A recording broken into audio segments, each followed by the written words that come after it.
You're listening to Talk Amongst Yourself, the solo space where we pause, reflect, and get radically honest. I'm Kaylene. Today, I'm naming the women who built my backbone. Not the romanticized versions, but the real ones, the complicated ones, the ones whose strength, choices, and contradictions became the architecture of my own resilience. There's a cultural script that expects women to be remembered only for their gentleness. The truth? My lineage is built on women who survived, endured, and refused to collapse. They didn't just shape me, they built the part of me that stands upright. I'm going to reject the sanitized version of these women's stories. I plan to honor them fully, not just the parts that are easy to talk about. Truth-telling deepens gratitude instead of diminishing it. I can honor them without pretending their shaping was always gentle.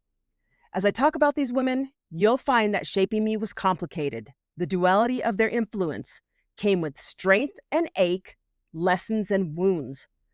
The honesty of acknowledging that some shaping hurt, well, it could be tough for some of them to hear if they listen at all. So the first person I'm going to start out with is obviously the very first person who influenced me, and that is my mother. My mother is a force to reckon with. She has always been one of the toughest people I have ever met in my life. She wasn't always the greatest parent in the world. That's facts. And I say that with love because nobody is perfect. No one is perfect. Growing up with her, I watched her. I watched her be tough. I watched her at her weakness. One of her weaknesses was alcohol. And anybody who knew her knew that. They had to have known that. But I will tell you this about my mother. She may have been an alcoholic. She may have tipped the bottle one too many times, but I will tell you this. She didn't go without a job. She didn't go without going to work.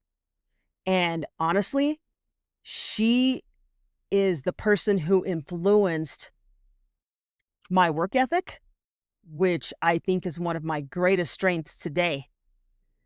She influenced my politics, which are being a Democrat. I'm not fully liberal all the way, but I'm definitely lean on the liberal side. But I get that from my mom. She influenced the toughness in me, the toughness to get through things, to show that I'm resilient, to get me through the hard times. You know, I watched her get through some hard times, and there were a lot of hard times. Believe me, our childhood, I grew up with 4 older sisters. We didn't have everything that we wanted. Of course we didn't. You know, sometimes food could be scarce at sometimes, but you know what? We always ate. It didn't matter. We always ate. I'm not sure how long I have in this show because I usually only do about a 20 to 30 minute show, but I have a feeling that this could run over that time. And I think that's okay. I just want to talk about, some of the people and talk about their influences. My mother, she's tough. She's a lot like me, I think. I think I get it from her. She's really tough to love sometimes. And I'm sure I'm tough to love sometimes. I know I am. And there are times when she can cut me with her words like if she cut me with a knife. And I think she knows that. So I think sometimes she plays upon that guilt, but I think that's normal. I think maybe all parents do this. But no matter what I went through, like I said, it wasn't always great. It wasn't always great. I mean, there was a time when she abandoned me, and that's okay. I've gotten through that. However, it didn't change the fact that I love her and that she's my mother, and I'm always going to pine for her approval. That's never going to change. I don't think that's ever going to change. for the rest of my life, as long as she's still alive, I'm always going to pine for her approval. But anyway, that is my mother's influence on me. And my sisters, I have four older sisters, and their influence on me, it's probably going to be a little shorter than what my mother's was, as far as what I'm going to discuss. My sisters, my sister Sharon, she's the oldest sister I have. She took care of us, and she was there when my mom wasn't. She made sure we ate. She made sure we had clothes. She made sure everything. And she influenced my honesty. Um, Honestly, my sister Sharon is probably where I get that from, because she doesn't care. She will tell you d- honesty that probably you don't want to hear. And a lot of people get mad at her, just like they do my mom, because she's pretty honest. And just as a side story, I'll just give this little story. I think I've told it before. I'm not quite sure, but I recall, this was maybe a decade ago, I don't know, 10 years ago. She had this boyfriend, and I will never forget. We were sitting on the couch and I was there. I'm not quite sure who else was there, but there was a few other people in the room. And literally, she looks at him and is like, "Do you ever brush your teeth? Because your breath really stinks." Like, I couldn't even believe it, man. I almost fell out. I'm pretty honest, but I don't really think that I've truly ever told someone that, "Yo, your breath stinks. You should probably go brush your teeth." I mean, I've heard somebody say it to me, when I've had onion breath or whatever. They were like, "Dude," but I have never said it to someone. But my sister is that honest, and I think that's where I get it from. Now, my sister Karen, she taught me probably how to love others deeply. My sister Karen, she is definitely not perfect. There are things about her that I dislike. However, she taught me how to love others deeply, because there was nothing that she will not do for me. And there's probably nothing she won't do for most people. I know her. She will take you in if you need a place to stay. Many of people have stayed with Karen. That's just how it is. That's how my sister is. But she taught me to love deeply. I'm not going to take everybody in, because I'm not that way. However, Karen is that way. And her and I were close for many a years. And, as we've grown older, we've grown apart a little bit, but that's okay. It doesn't mean that I still don't love her deeply and in that way. My next sister, Virginia, she taught me how to get in trouble and how to show kindness. So my sister Virginia was the one that I was always getting in trouble with as kids. We did bad things. One of the things we did was, my sister Dana had this doll named Miss Beasley, who she carried with everywhere. Like, we couldn't go anywhere without this doll. She couldn't go anywhere without this doll, which meant we couldn't go anywhere without this doll, right? So one day I had it. Don't ask me how it wasn't in Dana's possession, but it was in my possession. And there was this certain room in this house that we lived in that was kind of like a storage room. And Virginia and I found ourselves upstairs in this room with the doll. And I had the doll, and I was like, Virginia was like, "It's my turn." And I was like, "No." And so next thing you know, we're arguing over the doll, pulling it back and forth. And all of a sudden, I have an arm in my hand, and Virginia, which is Virgie, we call her Virgie, she had the rest of the doll in her hand. And so we're completely in a panic. We don't know what to do with this doll. But I mean, we're literally like, I'm probably like 6 or 7 at this point. So Virginia was like maybe 12. Yeah, she was like 12, something like that. Yeah, she was 12. And so we couldn't figure out what we were gonna do with it. And we were like, okay, we need to hide this doll. So we weren't very smart, apparently, because we opened the window and we threw the doll out. And Dana found the doll outside in the dirt, and they knew it was us. I don't know how. I don't know if we admitted it. I can't remember, but I do know that we got an ass whooping. I do know that. And we both got in trouble. There are more stories to be had with Virginia like that. In that same very room, getting in trouble with sweet potatoes as well. Back in the day, it's kind of like Popeyes used to come in a tin little pan, and so did sweet potatoes. So we had these sweet potatoes and we didn't want to eat them, and we're throwing them all over the room, and we're just throwing them all over the ceiling. Of course, it's in this back room that nobody else is in and that nobody really goes in because it was storage.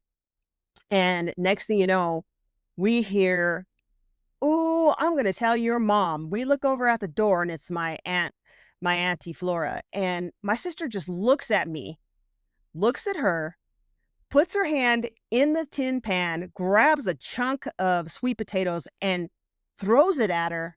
And I swear to God, I have never seen a throw like this. It literally hit her right between the eyes. Another case of whooping ass was had, and this one was probably worse than that.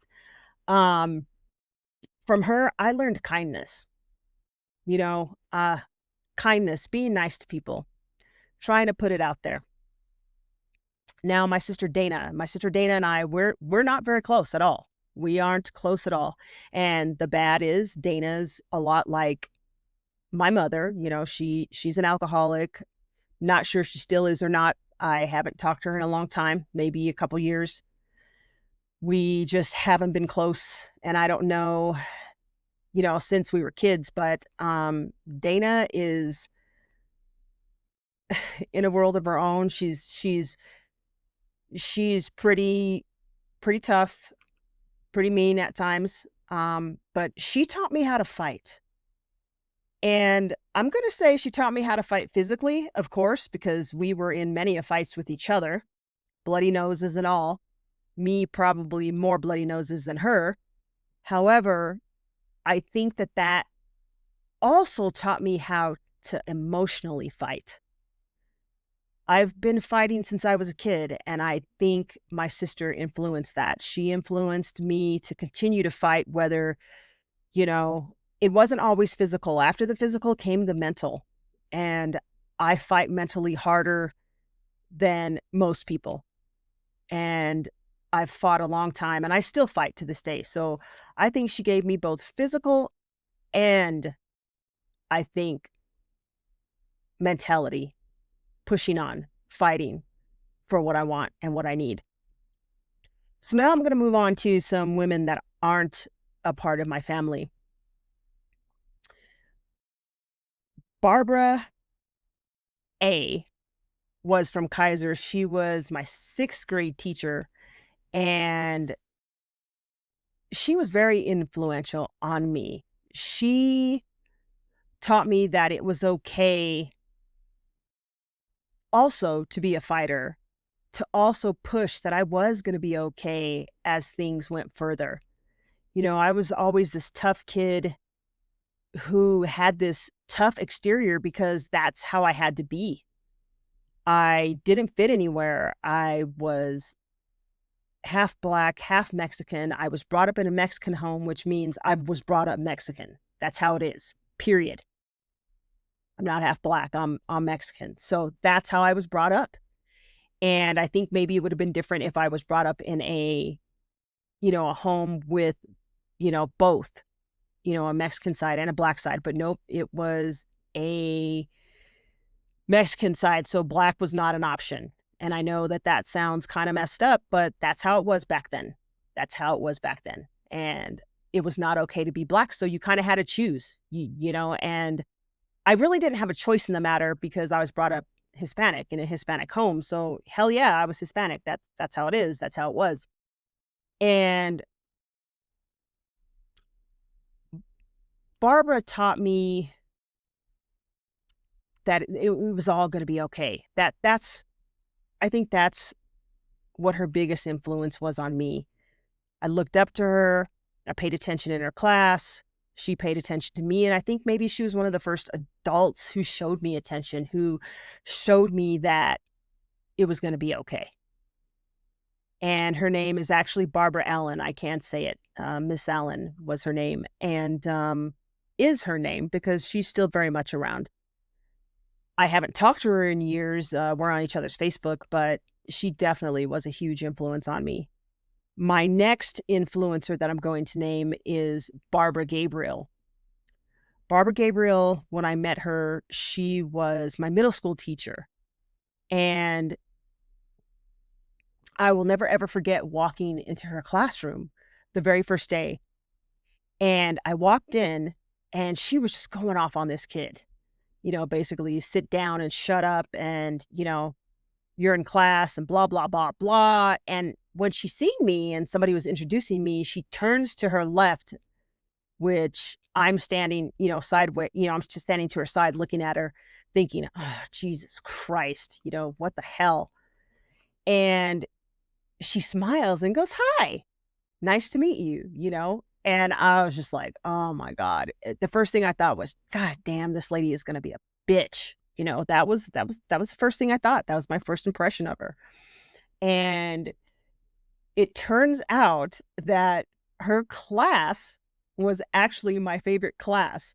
And I loved going to school. I loved going because I loved her classes. I had her in social studies and science, and we did all these cool projects, and we did all these amazing things that I just never thought were possible in school, and it was fun.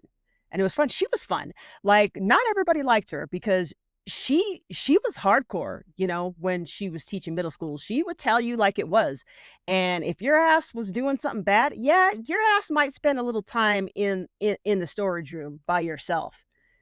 I mean, to me, the storage room was probably better than going to the principal's office, but some people had heart attacks and couldn't stand her, but that was okay. I loved the way she taught. I loved everything about her. So it turns out I was still going through a lot of shit, a lot of problems, a lot of everything. And Barbara, how she influenced me, she became something more to me than just my seventh grade teacher. You know, she taught dance, so I started going to her dance studio. And yeah, I'm gonna go there. I'm gonna go ahead and tell this story. This is I'm gonna tell it in the short version. When I was in middle school, I was in 8th grade when I was at her dance studio, and this was the next year because I met her when I was in 7th grade, and I've known her since I was 11, and I'm 54 now. So, I was raped before dance class by a friend's brother, and I couldn't get it together. I didn't know what to do. I didn't know if it was my fault. I felt like maybe I did something wrong. And the friend that I went with ended up talking to her for me. And Barbara, I ended up going in with her. I ended up telling her what happened. Of course, her being who she was, had experiences of her own. And she, at first, I didn't want to tell her. So she pretty much coaxed it out of me by yelling at me, like, what the F happened? That's exactly what happened. And she had to take me home. I had to tell my mom, which is probably the hardest thing that I've ever had to do because I knew what was going to happen. My mom hadn't had a drink in a long time, and I knew what was going to happen if we told her, and I didn't want to tell her. And sure enough, what do you think happened when we told her? She had been sober for a pretty long time, and after that, she was no longer sober. So, whoo, if you could imagine, I had lots of years of blaming myself for that happening, and ended up going to the hospital. I ended up not going to court, but Barbara was there for me, and Barbara stayed there for me. She stayed there. She never left. She never left. Um, she has been a part of my life since I first met her, and currently she's more like a second mom to me, and she's definitely a spiritual mother to me. We have the same beliefs. No, she did not influence those beliefs. I knew a long time ago when I was a kid that I was not going to be a Christian. I already knew that. And we just share the same beliefs. There are different goddesses that we believe in, and that's all cool. But Barbara is one of the greatest influences I have ever had on my life. I mean, that's facts. She has definitely instilled backbone in me. Man, this is probably one of the most honest people I have ever met in my life, one of the most upfront people I have ever met in my life, and one of the people who just doesn't give a shit. Like, she'll tell you like it is. Not only that, she'll call you on your bullshit, because she's called me on my bullshit many a times. She has also been attacked at gunpoint and fought that gunman. Has a scar to prove it. And that was a really rough night. But yeah, she's still one of my greatest influences. She's very politically active. She's, on the left. She's brilliant. She is a professor. And so she's definitely influenced me. Absolutely. And yeah. So let me move on to my next influencee, which is funny because this next person who influenced me doesn't even know that they influenced me. And you guys might think I'm crazy. My influencer is Kate Bush. Kate Bush is the next person who influenced me. And anybody who knows me knows that I listen to Kate Bush. I've been listening to Kate Bush since I was 10 years old. And Kate Bush probably should have come in a different right before Barbara, because I've been listening to her since I was 10. I was watching this show called Teletoons on Channel 12. Some of you may remember it, some of you may not. And a video of Kate Bush's came up on the telly, or the television, because she is British. And it was the song Breathing. And ever since then, I've been hooked. My first album I ever bought was Kate Bush. And if you ever listen to Kate Bush, you'll know why she influenced me. She has several albums. Her very first album, called The Kick Inside, incredibly written. I mean, this woman is so talented. I just cannot believe it. She is a singer, songwriter, and a composer. She taught herself how to play the piano. She's just phenomenal. That's not the only instrument she can play, but she has influenced many, many artists out there. Probably any of the popular female singers know who she is. And this woman's music influenced me. And there is no way I could go through this show without mentioning Kate Bush. That would just be ridiculousness. I don't even know if ridiculousness is a word. Anyway, so I'm going to move on from Kate Bush, but she is definitely an influencer, and she'll never know that she influenced me, which is hilarious because I'm sure she's never going to listen to my podcast. Anyway, my next influence, her name is Miss Sue Miles. She was my high school counselor. I was introduced to her by a friend who said I should go see her and talk to her because I was going through some problems. And this woman saved me many a times. This woman has walked me from the edges several times, to me staying on this planet. And that's what I mean by she walked me back from the edges of insanity. There were 2 years. Well, in high school, I did a lot of drugs, whatever. Anybody who knows me from high school knows that I did. And I drank a lot and I partied, whatever. I made it. I'm still here. But I made it through because of this woman, this high school counselor who is still influential in my life. I mean, right now she's fighting her own battle. And I knew that this was going to be one of the hardest ones that I was going to be talking about. Currently, she's going through her own battles right now. And she is currently under hospice care. So I am having a tough time with this one. To tell you how much of an influence this woman had over me, I did methamphetamine for 2 years, and I woke up one day and said, I'm done. And I called her several times and I'm sure she didn't know when was going to be the last time I talked to her, which she probably thought it was going to be during those years. I know she's not the only one who thought that.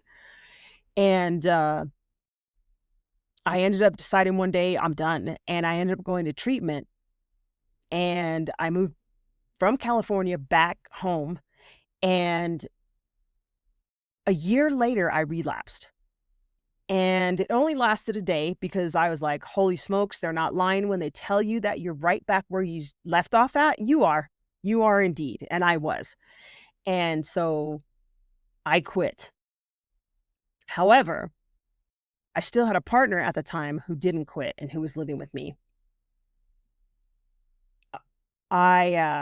She was still currently using. I found a pipe with some meth in her shorts pocket. I took that pipe. I didn't know what I was going to do with it. I didn't know what to do with it. So this is going to sound weird, whatever, but this is what happened. I grabbed that pipe, I took it, and I put it in my trunk in like the car well, in the tire well, sorry, in the tire well. I put it in this tire well because I was thinking, you know what, there might be some day where I'm going to need to use this. That was my thought. That was my thought. I was clean at this point, but that was my thought. And, we had broken up, and I was just done with her. I was done. I just felt like I was once again teetering on the edge of things. And I was like, you know what? I'm going to go get that pipe and I'm going to smoke it. Fuck it. Forget my sobriety, forget that I ever, I'm just going to go for it because life is miserable right now. And I got to that car, I got to that trunk, and I stopped and I stared at it. Then I went back in, and because I was like, nah, you can't pick this up. So I picked up the phone instead and I called Sue, and we talked about everything. And I told her during the conversation, I said, hey, I have this pipe in the car. I really, really want to smoke this. I want to do this. And she said, get your ass up, basically, walk outside, go to your trunk, open it up. So I went to my trunk, I opened it up, and she said, now, I want you to grab that pipe.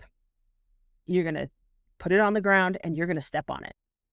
And man, if this wasn't like one of the hardest things I ever had to do, I don't know if you've ever been in the throes of some kind of addiction, but I was, and it was a mental thing at this point for me. And she was like, go ahead.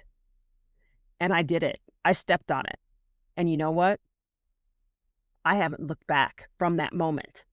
That's not when I relapsed. I had relapsed before that. But when this happened, she walked me off that edge because I don't know if I would have ever came out of that if I would have done that again. And that's how much power this woman had to push me to do something, because I'm one of those people where I'm always like, don't tell me what to do. You can't tell me what to do. Well, she told me what to do, and she was done that day. She was like, nope, take your ass outside. And I'm pretty sure that she said that. She told me to get my ass outside, and she might have used a couple of F-bombs that I never heard her say before, but I did it. And thank you. I want to thank her for saving me numerous times. This woman has walked me off the edge more times than anybody in my life. And I was able to tell her this a year ago, when she was able to understand what I was saying. And the coolest thing happened. This was after she had had a stroke, and she reached out and she touched my cheek, and she knew exactly what I meant and what she meant to me. And I knew what I meant to her at that moment. And that was like one of the most amazing moments I've ever had with anyone. Woo! All right. So let me move on, because if not, I'm going to become a blubbering baby, which none of us want to see that. I'm going to move on, and I want to talk about Tina Baca. Tina Baca was another influencer over my life.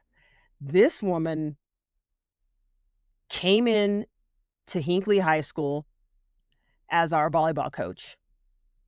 And it was my freshman year of high school. And when she came in, that school record for volleyball. Yeah, this is totally disgusting.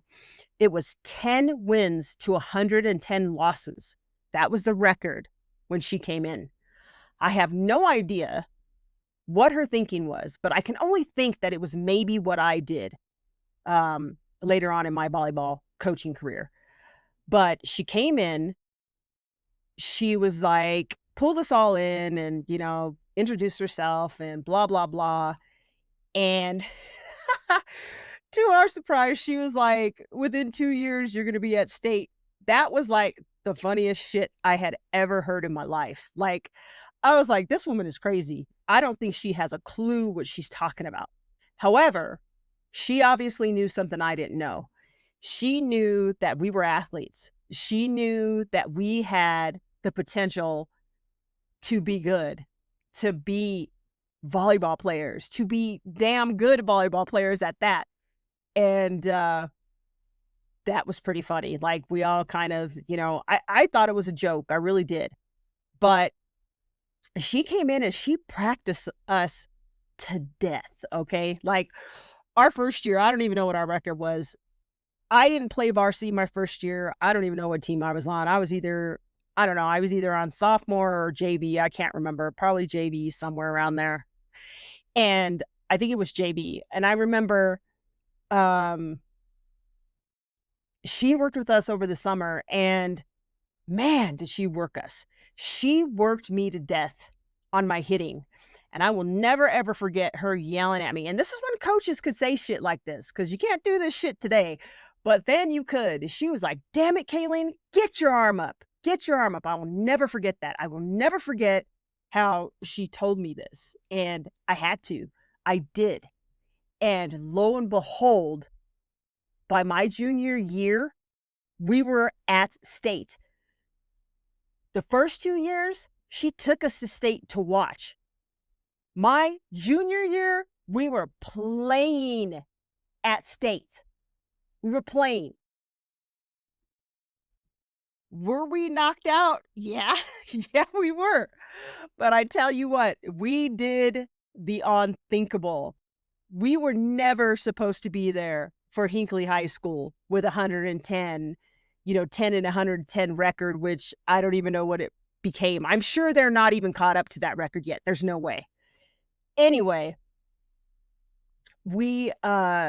she influenced me. This woman influenced me to be the athlete I was, because I will tell you this, without her, I would have never probably gone to college or gotten a college scholarship. Not only that, I'm still in contact with Tina today. Her influence on my volleyball playing shaped my future forever. And I am so thankful for that. We have moved on to a different level. We are friends now. We talk about a lot of things. It's amazing. She's awesome. Thankful for this woman in my life. Another person that influenced me in high school, Erin Kennedy. Erin Kennedy. I had to go to treatment my junior year in high school. Erin Kennedy, I tell you what, probably one of the toughest goddamn women I have ever come across in my life. This woman is tough as nails, okay? She's got stories you wouldn't believe. She's done things in her past you wouldn't believe. I don't even know if I could say this, but she never said I couldn't share it, so I'm going to share it. She showed me pictures of her and O.J. Simpson partying together back in the day. And yeah, her lineage is a Kennedy. I don't know if I'm even supposed to say that, but she never said I couldn't say it, so I'm going to say it. But yes, she is one of the Kennedys that we all know. Anyway, she no holds barred this woman. This woman is no hold barred. I met her when I was in treatment, when I was at the care unit. And we were having this talk, and this talk I have never, ever forgotten. And I don't know if she remembers this talk, but we were in this room, in her room, and I was in a counseling session. Anyway, I was sitting there and I was talking about probably black men and how I'm never going to date a black guy and how, fuck that. Being gay is fucked up and my mom's gay and that's fucked up and da-da-da-da-da-da-da. And I was just going off, just going off. And all of a sudden, Erin looks at me and she's like, Kaylene, have you ever thought that maybe you're so, and she probably didn't say it this way, but she's like, have you ever thought that maybe you're so against your mom being gay and everybody else being gay that maybe it's because you're gay? Dude, I stood up. I was like, fuck you, bitch. Like, oh my God, I was so heated. I was so upset. I just walked the fuck out. I just walked the fuck out. And I didn't know then, per se. I mean, I don't know. Maybe I did, but I was in complete and total denial. I'm not gay, but I'm definitely bi. But it never occurred to me that I liked women and that I would like women. But it sure the fuck occurred to Erin Kennedy. And nobody, and I'm going to tell you, nobody ever confronted me in such a manner like that. And she's in a room by herself with an adolescent who's just, I was crazy. I mean, literally, I could have stood up and punched her, but instead, I chose to turn around and walk the fuck out because I was just so mad. But this woman, this woman, she also influenced me and my honesty because, damn, did she crack open something in me that I still denied, at the time. I denied it for a very long time. But when it came to fruition and it was like in front of me, staring at me, it was like, oh shit, this is what Erin was talking about. But I'm telling you that this woman is one of the toughest people I've ever met. She has told me many stories, from her life. And I'm telling you, anybody who knows Erin Kennedy is going to say the same thing I'm saying probably about her, that her ass is tough as nails and she is just a kick-ass broad. And, I don't talk to her all the time. We only talk on Facebook every once in a while. And I don't even know if it's talking. It's just a thumbs up or a comment here and there. But man, that woman influenced my life because her toughness, she instilled that in me. So thank you, Miss Erin Kennedy. Now, gonna go move on to Laura Dunstan. Laura Dunstan, I think she had to be probably one of the bravest women I know too. She ended up being, so Tina Baca ended up not coaching us my senior year in high school. Laura Dunstan did. The first day Laura Dunstan walked into the gym, here's all of us players, all of varsity standing there with our hands on our hips, staring her down because we just knew we were not going to be coached by this Laura Dunstan, whoever she was. And it took a long time for Laura to finally break us. We were kind of assholes. We were assholes the whole way through. Well, not the whole way through, but at least a little part of the season, maybe at least the first month for sure. And we were like, there's no way she can ever replace, there's no way she could ever replace Tina Baca and blah, blah, blah, blah, blah. And she's this new coach. And, we all kind of talked shit about Laura. I'll tell you that. And, I think it's because we just didn't have the belief that, we were going to do anything that year. Well, we ended up going to state. We ended up besting the number one team in state, which we were still ranked number 2, but we bested the number 2 in state and won league, which they were in our league. Anyway, it was like another dream season going to state, and Laura Dunstan was there. She was there for our entire team, but she was there for me in a very different way than she was for the team. So after treatment, they didn't want me moving in with my mom. I still moved in with my mom. After 2 weeks, she was out. I lived by myself. They found out that I was living by myself again, and next thing you know, Laura Dunstan is taking me in. I'm moving in with Laura Dunstan and her husband, Ron Dunstan, and their 2 kids. And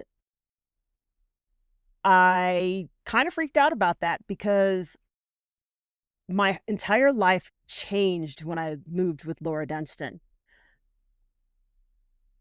Laura is also very, very special to me, means the world to me. And I probably haven't even told her this in person, and I probably should.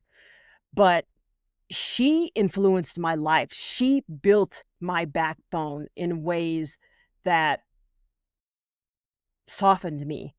You know, she she she taught our whole team how to eat with a fork and a knife. She taught our whole team what a salad fork was. It was kind of funny. She taught me manners. She taught me how to be graceful in certain times. Laura was also going through her own trials during this time.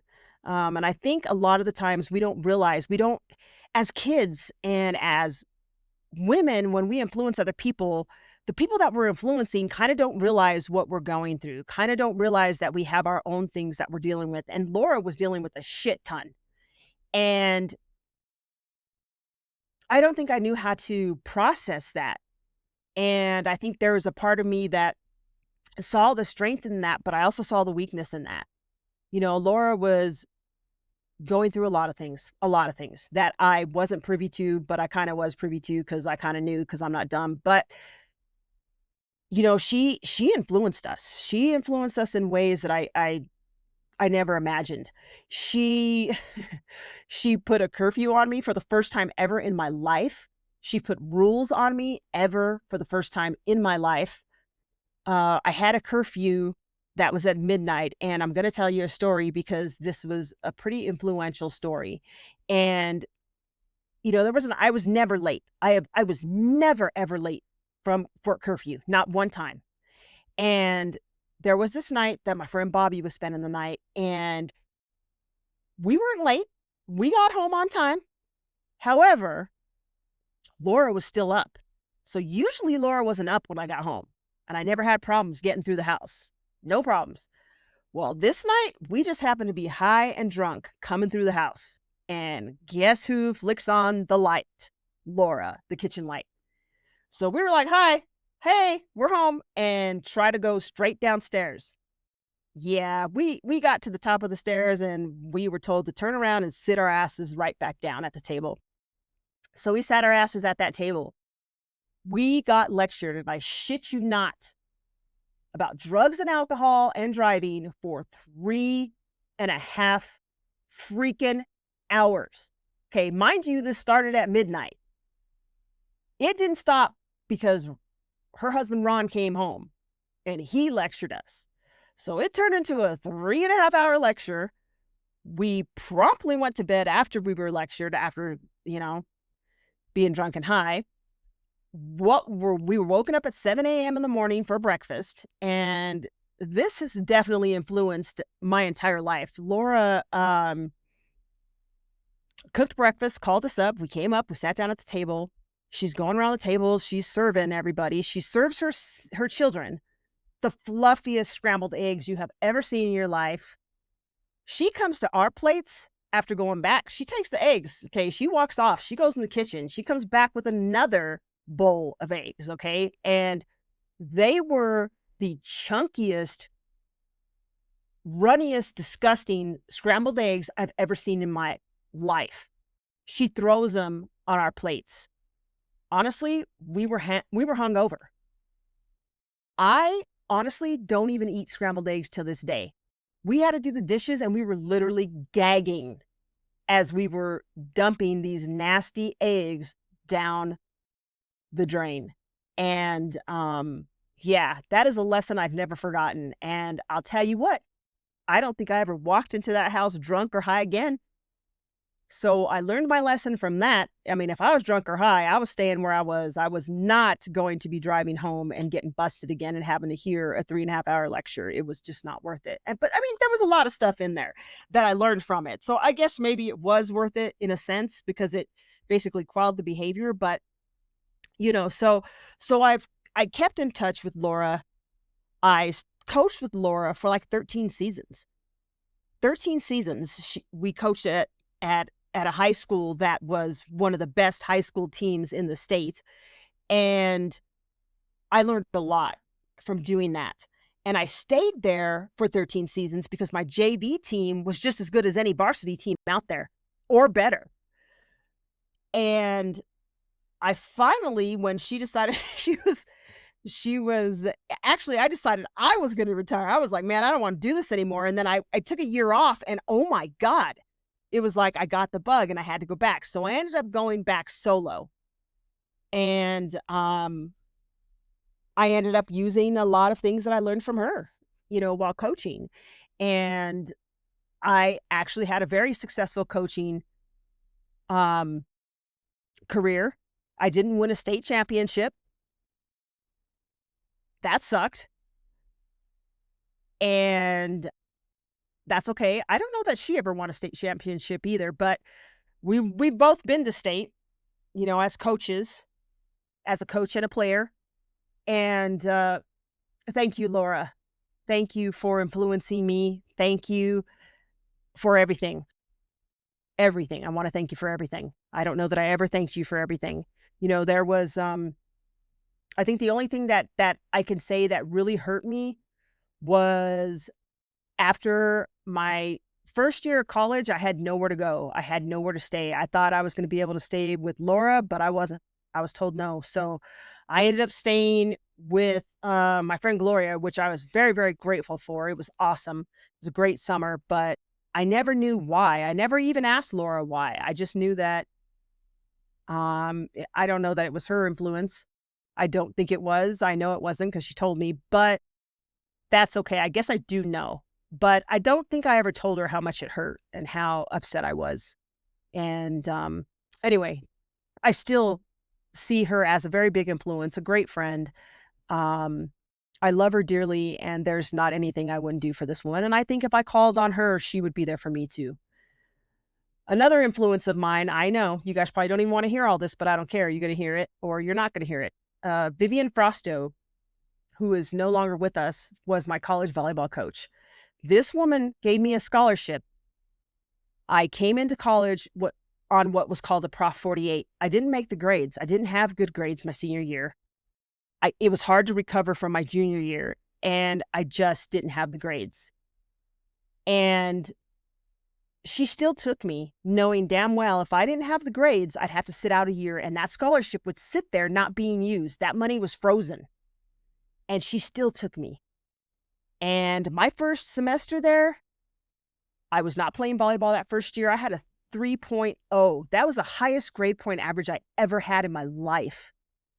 How? I don't know, because I did a lot of partying my freshman year because I didn't play volleyball, but I maintained a really good GPA through my entire time at when I was at the college I was at. And then I didn't finish my degree for other reasons, but Vivian Frosto did that for me. And I'm pretty sure I thanked her before she passed away. So she knew. But I do appreciate her taking on a kid that wasn't going to play the first year and she's going to be down a player. She knew it and she did it anyway. And I don't know what I did to deserve that, but I did indeed thank her for that. And she influenced my future as well. Another person was Lena Zamora. She was a college professor that I had down at Adams State, and she was in psychology. And she's the one who made me want to get my degree in psychology. I thought I'd be using my degree in psychology, but I'm not. But Lena Zamora was one of those professors that I don't even know how to explain it, that was so passionate about psychology, and she was so passionate about what she did. And she loved being a professor. That was her thing. And I think that that's amazing. Anyway, I also want to say thank you to my wife, Tina. You influence me every day. It's an ongoing thing, and that's never going to change. So over the last almost 2 decades, we're not there yet. We're almost at year 9. No, we're almost there. Oh my God. Okay, so almost 2 decades come June. You will have influenced me for 20 years. That's amazing. Even the years we weren't together, you still influenced me because we were still there together. It didn't matter. We were always there, and you were always going to be there. And I cannot tell you what I feel. I think you already know, and what I think about you. But, the backbone that these women built in me is still the bridge I walk across every day. And I thank them all for that. There are a few more women who influenced me, whether it was with a hard truth, a life lesson, maybe even something they don't remember, but I remember. And I do thank you. So these women I'm not going to talk about individually, but I am going to name them. Gloria Garcia, Bobby Huff, Dina Cartwright, Tommy Shepley, Leanna Holloway, Christine Castillo, my mother's cousin, Beanie Garcia, Simona Speed, Patty Lindsay Baca, Marilyn Lindsay, and Kiana Simone.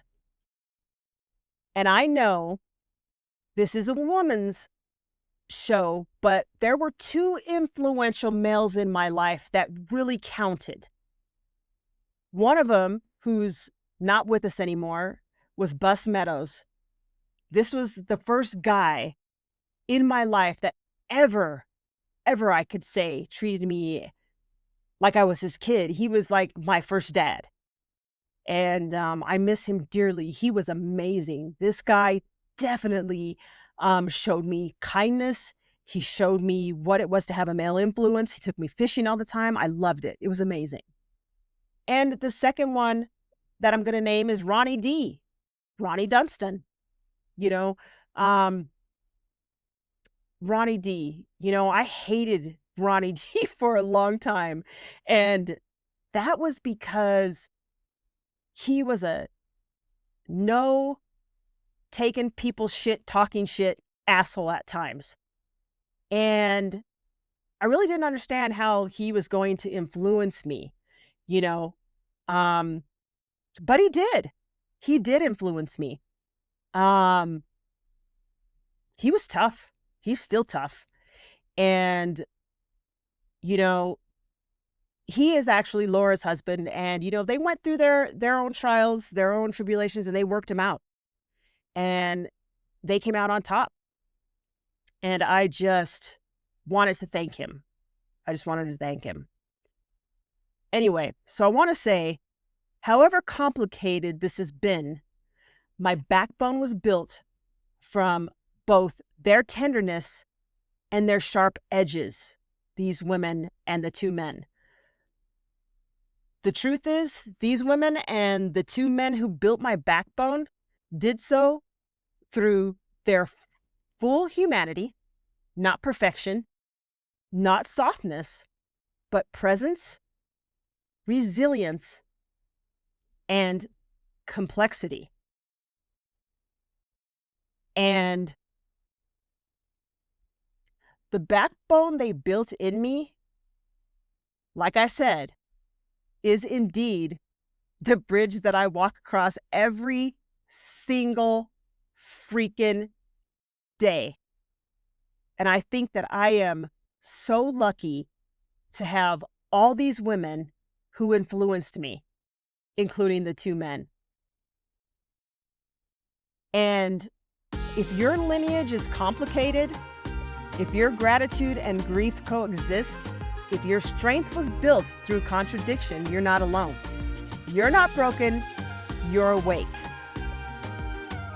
Thank you very much to anybody I named in this, and I'm sure there's probably somebody I missed and I apologize, but these are the people that I thought of. So I'll be back next Sunday. Until then, stay soft, stay brave, and as always, the number one thing is to stay grounded and keep talking amongst yourself.